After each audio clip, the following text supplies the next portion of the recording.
এয়া হ'ল যিসকলে ৰাজনীতি কৰিব বিচাৰিছিল জুবিন গাৰ্গক লৈ তেওঁলোকৰ প্ৰতি যোগ্য প্ৰত্যুত্তৰ। আৰু এই প্ৰত্যুত্তৰ নলবাৰীৰ পৰা আৰম্ভ হ'ল অসমৰ প্ৰতিটো অঞ্চলত প্ৰতিটো জিলাত ইয়াৰ প্ৰত্যুত্তৰ দি গৈ থাকিব বিজেপিৰ প্ৰকৃত কৰ্মকৰ্তাসকলে, জুবিন গাৰ্গৰ প্ৰকৃত অনুৰাগীসকলে। আচলতে হাঁহি উঠাৰ কথা, জয়ন্ত মল্ল বোলো অনুৰাগী জুবিনদাৰ। ইয়াক কেইদিন আগত অলগদ্ধ বুলি ক'লে, গুৰু বুলি ক'লে, ইও বোলো এতিয়া জুবিনদাৰ অনুৰাগী হৈ গ'ল। নাজানো দেই, পাৰে আপোনালোকে নিজেই চৰকাৰত আছে, আপোনালোকেহে ন্যায় দিব। আপোনালোকেও এতিয়া সমাজত ওলাইছে, শোভাযাত্ৰা ওলাইছে, জুবিনদাৰ ন্যায় লাগে। এইটো এটা ধেমালিৰ বাহিৰেনো আৰু কি হৈ আছে অসমত কওকচোন, জুবিনদাক লৈ পেলাই। আচলতে মানুহ পাগল বনাই দিব আপোনালোকে। আপোনালোকে নিজেই চৰকাৰত আছে, এজন মন্ত্ৰী, আপুনি কৈ আছে জুবিনদাৰ ন্যায় লাগে বুলি। কি আচৰিত ঘটনা চলি আছে অসমত। আৰু আপোনালোক অনুৰাগী হয়, বিজেপিৰ মানুহবিলাকে অনুৰাগী হয়, বেলেগ মানুহ অনুৰাগী নহয়। এইটো কেনেকুৱা কথা ক'লে আপুনি?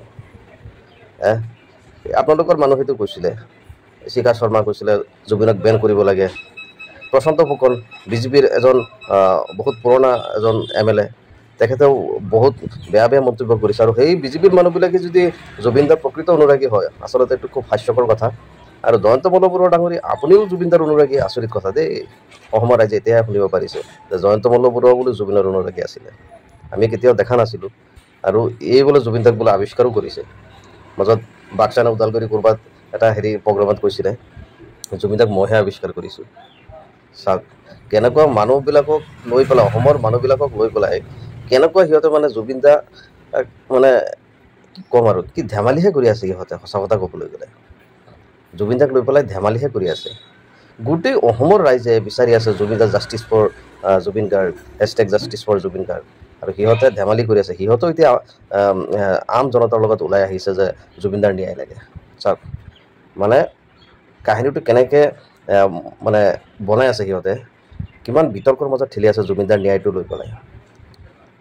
আচৰিত কথা দেই, মানিছোঁ আপোনালোকক। আৰু আপোনালোকে অনুৰাগী হয়, থাকক আপোনালোকক প্ৰকৃত অনুৰাগী। অসমৰ কোনো প্ৰকৃত অনুৰাগী নহয়। বিজেপিৰ মানুহবিলাকেই হ'ল আচলতে জুবিনদাৰ প্ৰকৃত অনুৰাগী। জয়ন্ত মল্ল ডাঙৰীয়া ক'লে যে ইসকলে বোলো প্ৰকৃত অনুৰাগী, আৰু অসমৰ কোনো প্ৰকৃত অনুৰাগী নহয়। তো এতিয়া কথা হ'ল কি, জয়ন্ত মল্ল বৰুৱা ডাঙৰীয়া তেখেতৰ পৰা সুধি ল'ব লাগিব কোন কোন অনুৰাগী আছিল জুবিনদাৰ, কোন কোন নাছিলে। আপোনালোকে এইবিলাক ধেমালি বাদ দিয়ক। আপোনাৰ পৰা চাৰ্টিফাই লোৱাৰ কোনো দৰকাৰ নাই অসমৰ ৰাইজৰ। জুবিনদাক যোনে ভাল পাইছে, অন্তৰৰ পৰা যোনে ভাল পাইছে, সিহঁতে প্ৰকৃত অনুৰাগী। আপোনালোকেতো ৰাজনীতি কৰি আছে, আপোনালোক কেনেকৈ অনুৰাগী হ'ব পাৰে কওক? আপোনালোক কেতিয়াও অনুৰাগী নাছিলে, মৃত্যুৰ আগতো নাছিলে, মৃত্যুৰ পিছতো নাছিলে। এতিয়া নতুন নাটক ওলাই আছে, আমি জুবিন, তুমি জুবিন, মই জুবিন, তুমি জুবিন। কি কথা এইবিলাক? আপোনালোক জুবিন নেকি? কথাটা ক'লেই হ'ল নেকি যে আপোনালোক জুবিন? আৰে জুবিনৰ ক'ত আকাশ আৰু ক'ত পাতাল, কি কথা যে কয় নহয় আপোনালোকে। এটা মানে শ্লোগানটো ওলালেই হ'ল নেকি যে মই জুবিন, তুমি জুবিন, আমি জুবিন, চবেই জুবিন? নহ'ব নহয় তেনেকৈ ক'লে। কিমান বেয়া বেয়া কথাবিলাক কৈছিলে জুবিনদাক লৈ পেলাই, আপুনি মনত নাই কথাবিলাক? মনত আছে না নাই? আপুনি বোলে আৱিষ্কাৰ কৰিছে। কি আৱিষ্কাৰ কৰিছে? এটা বেজী আৱিষ্কাৰ কৰিব পৰা নাই, আৰু আপুনি জুবিনদাক আৱিষ্কাৰ কৰিছে। অসমৰ ৰাইজে আপোনালোকৰ নিচিনা লিডাৰক বয়কট বহুত আগতেই কৰিব লাগিছিলে। নাজানো আপোনালোকে কেনেকৈ চান্স পালে ইমান মানে ওপৰত উঠাৰ। সময় আছে, সময় আছে, এতিয়াও বেছি দেৰি নাই দেই। চব অসমৰ ৰাইজে চাই আছে।